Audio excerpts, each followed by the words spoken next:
kat tingit temple jong me ai kang long hapo hong me ko trai jisu hadu beng jukut to shong ching don jong me ching don jong me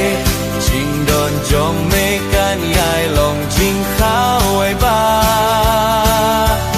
ching don jong me ching don jong me ching don jong me kan yai long ching khao ai ba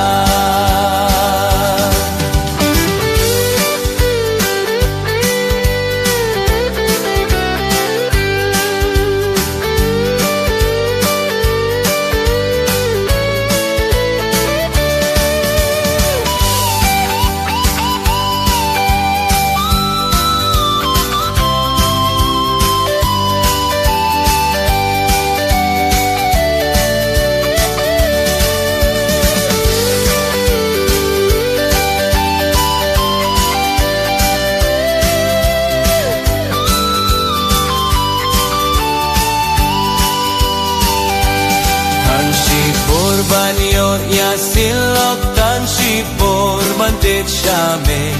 hajan sin kalong kham gordo ya ki ching snow babay ne